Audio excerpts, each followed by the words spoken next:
जो अब मर्द ही नहीं है, मैं उसके साथ कैसे ज़िंदगी गुजारूंगी। उसके लिए मैंने अपनी पूरी ज़िंदगी तबाह कर दी। मैंने अपना घर छोड़ दिया, अपने रिश्ते छोड़ दिए। सब बच्चे प्यार करते हैं अपनी टीचर से, उसी तरीके से वो भी मुझसे प्यार कर रहा है और मैं भी उसकी चीज़ों को मुझे भी अच्छा लगता था। पूरी क्लास के सामने इसने मुझे गुलाब का फूल दे दिया। क्लास के सामने यानी कि गुलाब का फूल दे दिया? जी, हम फ़ोन पे राब्ते में आ गए, एक दूसरे से बात करने लगे। डेली हमारी चैट होती थी, बात होती थी। मैट्रिक का बच्चा है तो 12, 14, 17 साल का होगा मैक्सिमम। मुझे उसने बाद में बोला था कि वो 20 साल का है और वो मर्द भी नहीं है। मैं उससे शोहर का सुख भी नहीं उठा सकती। कोर्ट मैरिज कर ली? हाँ जी, मैंने कोर्ट मैरिज कर ली उससे। तो जब हमारी पहले रात हम इकट्ठे बैठे, मुझे इससे पहले उन्होंने कुछ भी नहीं बताया था, लेकिन उस रात मुझे पता चला कि वो तो एक नॉर्मल मर्द भी नहीं है और वो एक नामर्द है।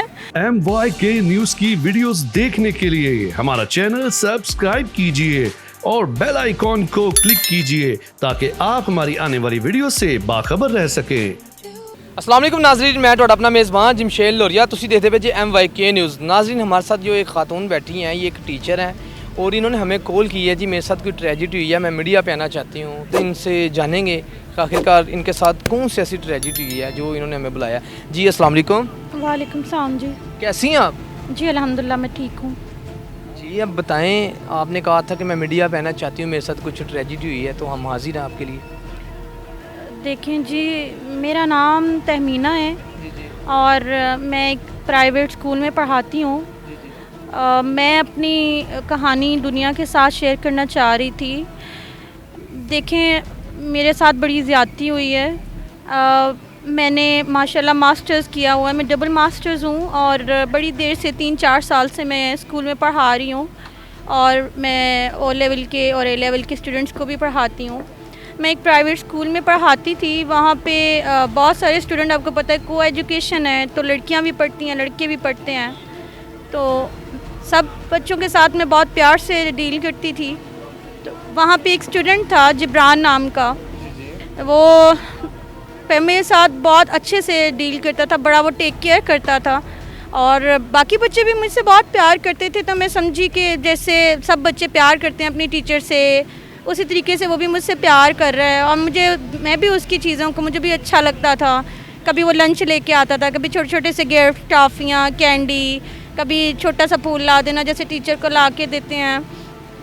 तो मुझे नहीं पता था कि वो मुझे किस नज़र से देख रहा है। मैं यही समझती थी कि जैसे कोई भी स्टूडेंट अपनी टीचर से क्रश होता है या फिर उनको लाइक करते हैं तो वो उनको चीज़ें, गिफ्ट्स देते हैं।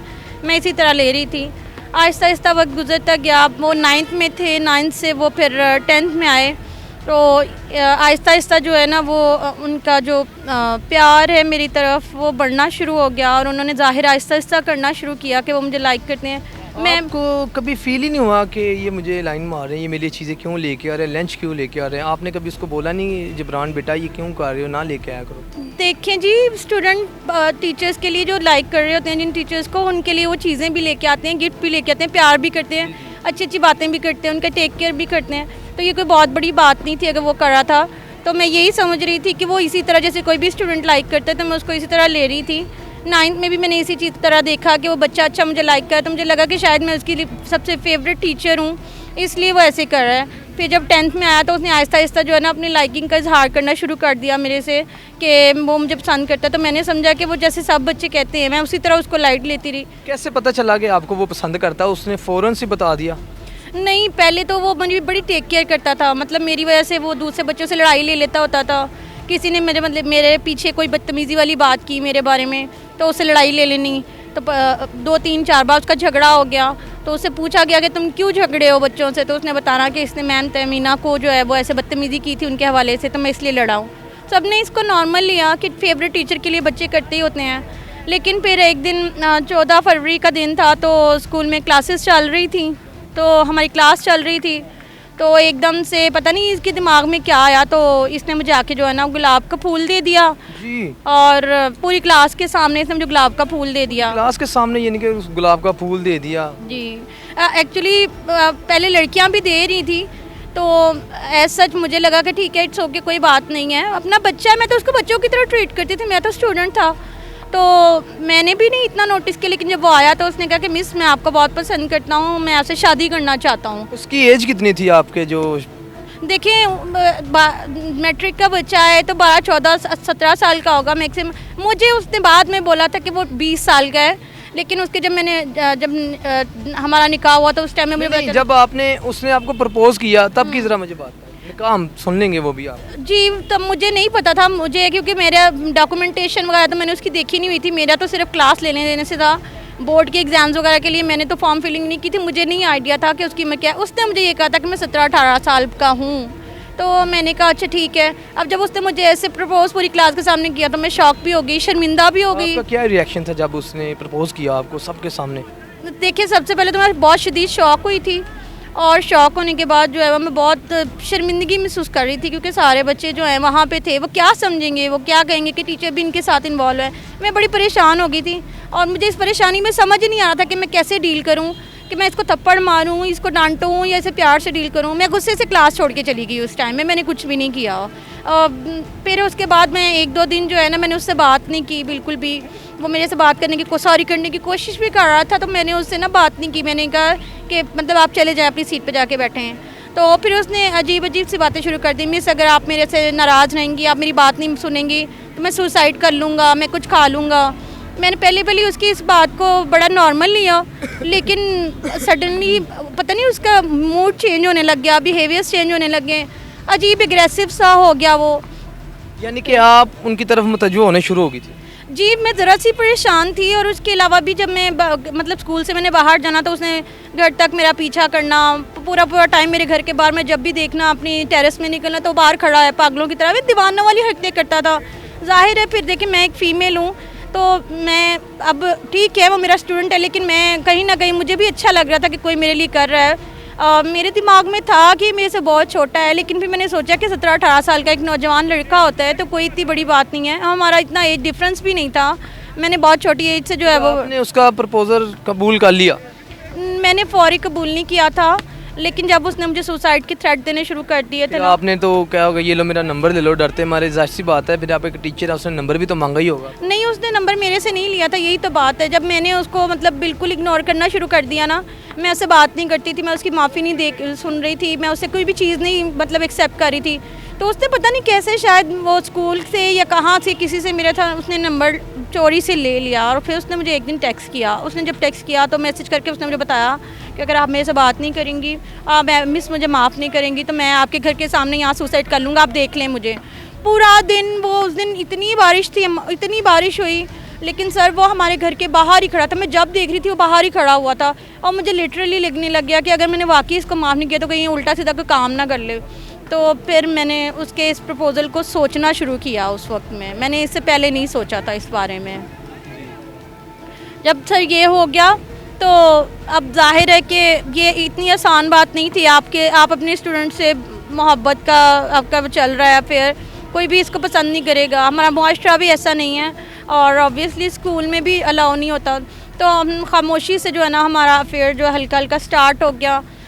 हम फ़ोन पे राब्ते में आ गए, एक दूसरे से बात करने लगे, डेली हमारी चैट होती थी, बात होती थी। इवन के क्लास में भी वो फ़ोन उसके डेस्क के नीचे से मुझसे चैट पे बात कर रहा होता था, और मैं भी मोबाइल पे बात करी होती थी। कितने महीने आप उसके साथ टच में रही हैं, कॉल पे या मैसेज पे? ये जो पूरा वाक़या जो हुआ ना, ये जब अभी 10th क्लास की स्टार्ट हुई थी ना, तो उनके दूसरे तीसरे महीने ये सब हो गया था। तो मतलब ये 6, 7, 8 महीने हमारा ये इसी तरह चला था। वो क्लासेस लेते थे तो हम क्लासेस के दौरान चैटिंग करते थे, फिर जब वो घर जाते थे तो हम बाहर मतलब चोरी से इकट्ठे घर जाते थे मुझे घर पे छोड़ के। फिर उसके बाद सारा दिन फ़ोन पे बात होती थी, रात को हमारी फ़ोन पे बात। ये 7-8 महीने ये चला था। 7-8 महीने आप उनके साथ चैट में रही हैं, मैसेजेस कॉल पे रही हैं। तो ये शादी का वाक़या फिर कब बना?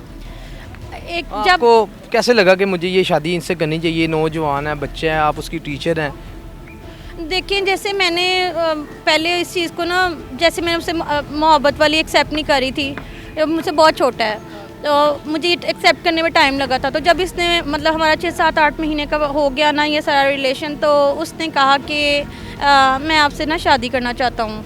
तो मैंने कहा कि ये पॉसिबल नहीं है, देखो तुम मेरे स्टूडेंट भी हो, और वो माशाल्लाह खाती पीती फैमिली से था, अच्छी खासी वेल ऑफ फैमिली से था, और हम मिडिल क्लास भी हैं, ये भी एक फ़र्क था। फिर हमारी एज का भी डिफरेंस था, फिर मैं उसकी टीचर थी और वो मेरा स्टूडेंट था।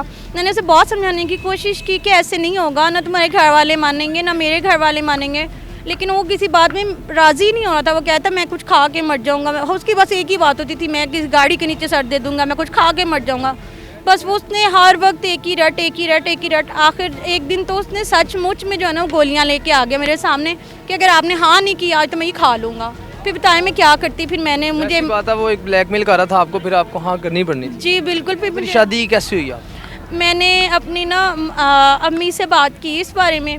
तो अम्मी को मैंने ना सिचुएशन बताई कि अम्मी ऐसे ऐसे है। तो अम्मी ने सुनते ही सबसे पहले एक तो मेरे मुंह के ऊपर थप्पड़ मारा कि तुम्हें शर्म नहीं आती, जो उस्ताद होता है वो तो वालिदैन के दर्जे पे होता है, तो तुम कैसे अपने बच्चे के बारे में, स्टूडेंट के बारे में ऐसे सोच भी सकती हो, और तुम लोगों ने इस रिश्ते के तकद्दुस को ख़त्म कर दिया है। इस बारे में भी उन्होंने बहुत गुस्सा किया।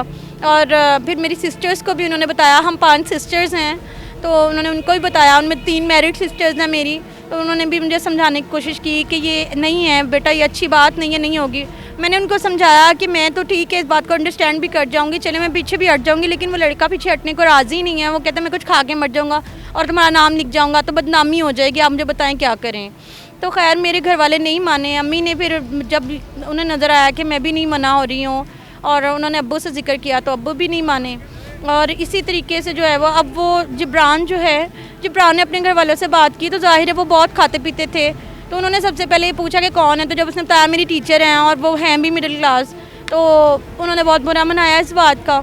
तो और उन्होंने इनकार कर दिया कि हम जो है ना तुम्हें अपनी जायदाद से आग कर देंगे, और ऐसे मतलब उनको बहुत धमकियाँ दी। लेकिन जिब्रान अपनी ज़िद का पक्का था, जैसे उसने मुझे पहले अपनी मनवा ली थी कि वो मोहब्बत में, और फिर शादी के लिए भी उसने मनवा ली। फिर मैं क्या करती, मेरे पास और कोई ऑप्शन ही नहीं थी। मैंने पूरी कोशिश की कि मैं घर वालों की मर्ज़ी से करूं, लेकिन नहीं माने, ना उसके घर वाले माने ना मेरे घर वाले माने। मैं क्या कर सकती थी। फिर मैंने कर लिया उससे शादी, हमने चोरी निकाह कर लिया। कोर्ट मैरिज कर ली? हाँ जी, मैंने कोर्ट मैरिज कर ली उससे। तो कोर्ट मैरिज कर ली तो फिर जी, जब हमने निकाह किया तो निकाह जो है वो उसका कोई दोस्त था, तो उसके दोस्त के साथ मिलके हम लोगों ने एक उसके घर था मोहल्ले में, उस जगह गए, वहाँ पे कोई मौलवी बुलाया उन्होंने। इसके जो दोस्त थे जिब्रान के, ये भी आए और हम लोगों ने मिलके निकाह कर लिया। अब जाहिर है कि मैं निकाह करके कुछ दिन तो अपने घर में रही, ये बात छुप गई कुछ दिन के लिए, लेकिन मेरे घर वालों को आफ्टर ऑल ये बात मैंने अम्मी को पता लग गई किसी न किसी तरीके से। मैं बात कर रही थी रात को जिब्रान से, तो मेरी सिस्टर रात को पानी पीने के लिए उठी, तो उसने मुझे जिब्रान से बात करते हुए सुन लिया और उसको पता लग गया कि हमने कर लिया निकाह। तो उसने अम्मी को बता दिया, तो अम्मी ने मुझे बहुत मारा। अम्मी कहती हैं कि तुम तलाक लो उससे। मैंने कहा मैं नहीं ले सकती, वो कुछ खा के मर जाएगा। तो मेरी अम्मी भी नहीं मानी, मेरे घर वाले भी नहीं माने। फिर मेरे पास और कोई ऑप्शन नहीं था, मैंने जिब्रान को फ़ोन किया और मैंने कहा कि अब हम जो है ना वो हम अपनी ज़िंदगी गुजारेंगे। फिर हम लोगों ने, मुझे ले जाओ तुम, जी मुझे मतलब यहाँ से ले जाओ अगर तुम चाहते, वरना फिर डाइवोर्स लेनी पड़ेगी। उसने कहा कि नहीं मैं डाइवोर्स नहीं दूंगा। फिर हमने अपनी एक बाकायदा ज़िंदगी स्टार्ट करने का फ़ैसला किया। उसने एक घर किराए पे लिया और वहाँ फिर हम लोग जो है ना हमने सोचा कि हम मूव करेंगे, फिर वहाँ पे हमने मूव किया। यहाँ पे जब हमने मूव किया, अब जाहिर है हम हस्बैंड वाइफ हैं, अब हमारी पर्सनल लाइफ स्टार्ट हो गई है, तो अब हमारे पास वहाँ पे कुछ भी नहीं था। पूरा दिन तो खैर हमारा गुजर गया वहाँ पे अरेंजमेंट्स वगैरह करने में। जब रात हुई तो मेरे हस्बैंड हैं, जाहिर है अब मेरा उनसे निकाह हो गया, तो हमारे शरई हकूक़ वगैरह भी हैं। तो जब हमारी पहले रात हम इकट्ठे बैठे, मुझे इससे पहले उन्होंने कुछ भी नहीं बताया था, लेकिन उस रात मुझे पता चला कि वो तो एक नॉर्मल मर्द भी नहीं है और वो एक नामर्द है। मैं इतनी शौक में आ गई, मुझे इतनी तकलीफ़ हुई, इतनी परेशानी हुई। अब मैं क्या करूं, मतलब ऐसे मर्द के साथ कैसे गुजारा करूंगी मैं। तो आपको पता नहीं चला, इतना टाइम आपने उनके साथ स्पेंड किया है कि बातों से फील हो जाता है इंसान के ये किस कैटेगरी का है, इंसान का पता चल जाता है। देखिए वो देखने में माशाल्लाह बहुत खूबसूरत गबरू जवान था, उसका हाइट बहुत ऊंची थी, खूबसूरत था, डैशिंग था।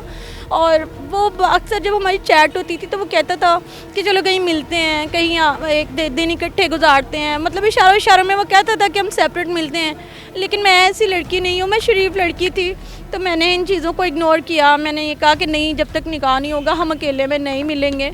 और यही मैंने सबसे बड़ी गलती की, क्योंकि मुझे नहीं पता था, शायद अगर मुझे पता चल जाता तो मैं शायद इतना बड़ा कदम ही नहीं उठाती। नाम मर्द था और ख्वाजा सरार टाइप, जी आप कह सकती हैं। जी वो ख्वाजा सरार था, वो देखने में बिल्कुल एक नॉर्मल मर्द जैसा दिखता था, लेकिन वो नॉर्मल मर्द नहीं था। मैं उसकी वाइफ थी, जाहिर है। फिर आप कैसे बसर किया आपने उसके साथ ज़िंदगी? मैं कैसे ज़िंदगी, आप मुझे बताएं कैसे जो मर्द ही नहीं है मैं उसके साथ कैसे ज़िंदगी गुजारूंगी। उसके लिए मैंने अपनी पूरी ज़िंदगी तबाह कर दी, मैंने अपना घर छोड़ दिया, अपने रिश्ते छोड़ दिए, और वो मर्द भी नहीं है, मैं उससे शोहर का सुख भी नहीं उठा सकती हूँ, तो मैं उसके साथ कैसे रह सकती थी। हमारी उस पूरी रात बहुत लड़ाई हुई और अगले दिन भी मैंने कहा मैं तुम्हारे साथ नहीं रह सकती, और मैं उसका घर छोड़ के मैंने उससे कहा मुझे डाइवोर्स दे दो। वरना अब पहले तो तुम धमकियाँ देते थे कि तुम कुछ खा के मर जाओगे, अब मैं कुछ खा के मर जाऊँगी। जब उसने मुझे देखा कि मैं बहुत शदीद तुली हुई हूँ, इवन कि मैंने छुरी से कोशिश भी की, और मैंने कहा मैं अपनी नब्ज़ काट लूँगी अगर तुम नहीं मुझे तलाक दोगे। खैर उसने मुझे फिर तलाक दे दी, फिर मैं उससे तलाक ले ली।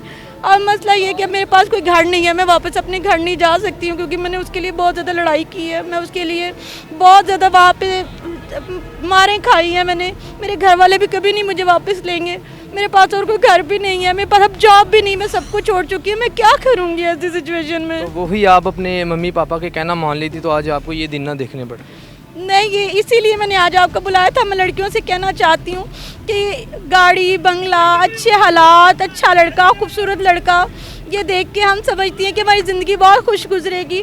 ऐसा नहीं होता, बहुत सारी ऐसी चीज़ें होती हैं जो ज़िंदगी को अच्छा गुजारने के लिए ज़रूरी होती हैं, क्योंकि एक मर्द औरत को अपने मर्द से सुख चाहिए होता है, और अगर वो नहीं होता तो फिर वो उसके साथ नहीं रह सकती है। और बंगला, गाड़ी, पैसा, ये सारी चीज़ें जो होती हैं ना, वो फिर किसी काम नहीं आती हैं। तो खुदारा अगर आप लोग भी ऐसा कोई फ़ैसला करें अपने वालिदैन को छोड़ के जाने का या इस तरह का कोई बड़ा कदम उठाने का, तो सबसे पहले ये सोचें कि क्या आपको जिस शख्स से आप लोग जिसके लिए जा रही हैं या जिसके लिए इतना बड़ा कदम उठा रही हैं, आया उसमें वो तमाम खूबियाँ हैं भी जो आपको चाहिए, या कल को फिर आप मेरी तरह दर बदर रुलेंगी। तो जी नाज़रीन, अगर आपको ये वीडियो अच्छी लगी है, इसको ज़्यादा से ज़्यादा लाइक कर दें, शेयर कर दें। इसके साथ जिमशेल लोरी को दीजिए इजाज़त, अल्लाह ने के बाद।